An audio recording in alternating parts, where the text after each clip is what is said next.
Hello everyone, welcome to my channel. Please subscribe and keep watching more details. The Curse of Oak Island. The team goes in search of the Templar Knight's hatch. This week on The Curse of Oak Island, the team opened up a whole new area of the island to search following a new revelation from an ancient 14th century map. The Oak Island team have been enjoying the excitement drummed up by their recent discoveries of gold in the Money Pit area, and they are starting to plan how and when to bring in the large 10-foot steel caisson shafts. The team agreed with Row C Equipment and Irving Equipment Lid that they would want 4 caissons in 4 to 6 weeks. But in the meantime, most of this episode revolved around the 14th century map discovered by historian Zena Halpern. The map in question is a rough hand-drawn map of the island with various locations marked.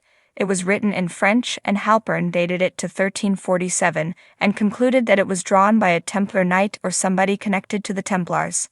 Halpern first brought the map to the attention of the Legina brothers in 2016, and since then, the team and various experts have attempted to decipher it, albeit with somewhat limited success.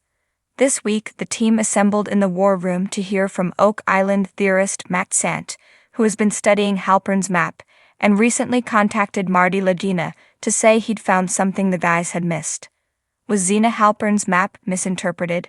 Sant examined the original French version of the map alongside the English translation, and he noticed a mistake in the English one.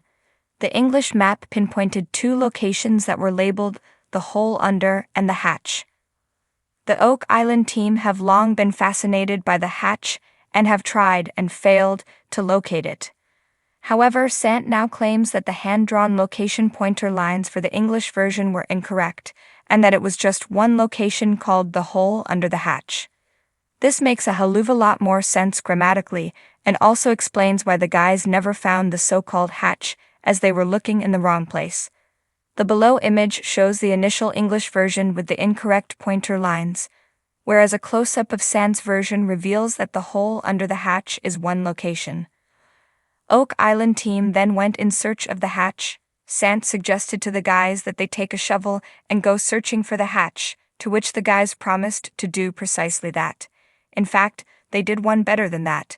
They enlisted the help of CSR Geosurveys Lid, who brought in some fancy equipment to examine the ground in Lot 22 and Lot 4, where Sant had essentially suggested they look for the hatch. The CSR guys conducted a VLF survey of the area, which uses radio waves to map under the surface and hopefully reveal any hidden tunnels or shafts. The results of this survey, unfortunately, will take some time, so we'll have to wait for a future episode. But the geoscientists also conducted a magnetometer survey, which records ferrous metals under the ground, and they came back with some interesting results. They noted a large anomaly in Lot 4, which they advised the Oak Island team to investigate.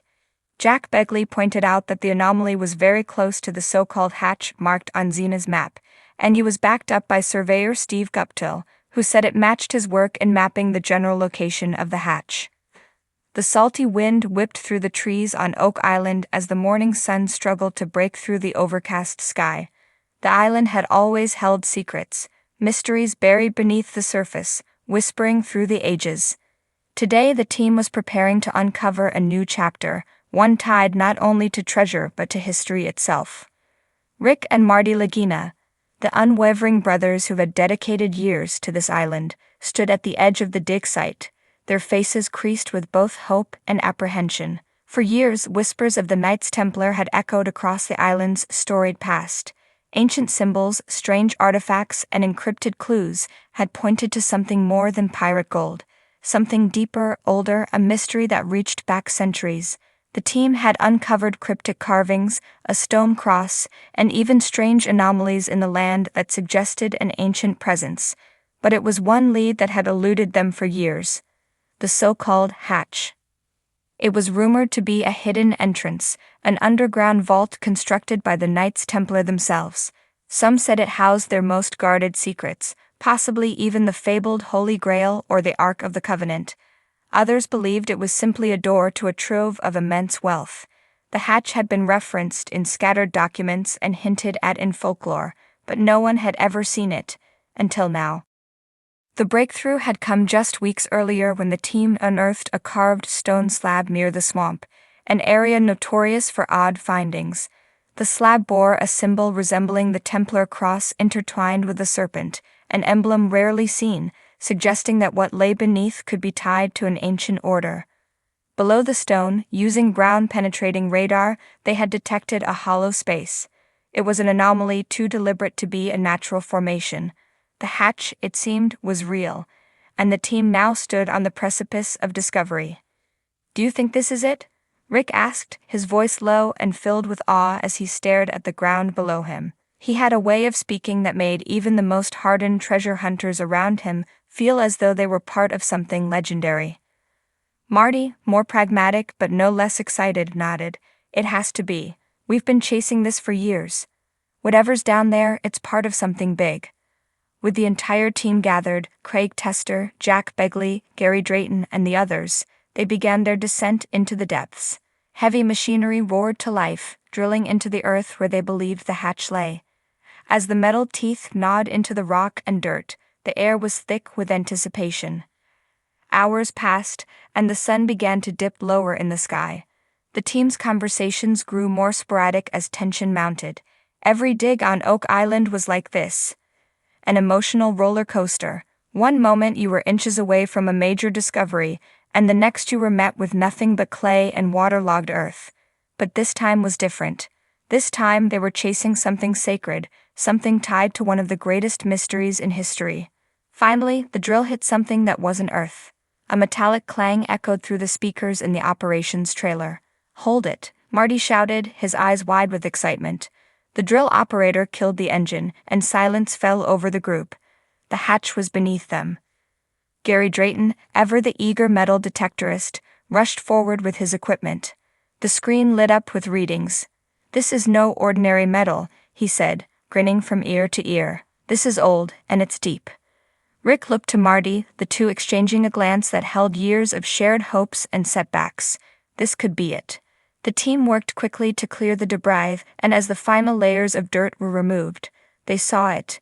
An ancient, iron-bound door embedded in the earth. The wood was blackened with age, and the iron bands were covered in intricate carvings, worn but unmistakable. The Templar cross, the serpent, and other symbols long lost to history adorned its surface. It was the hatch. "Unbelievable," Jack whispered, running a hand over the ancient iron. "It's been here all this time." But opening it would not be so simple. The door was sealed tight with no obvious way to open it. Marty called for more equipment, but before they could start, Rick noticed something: a small, round depression near the edge of the hatch.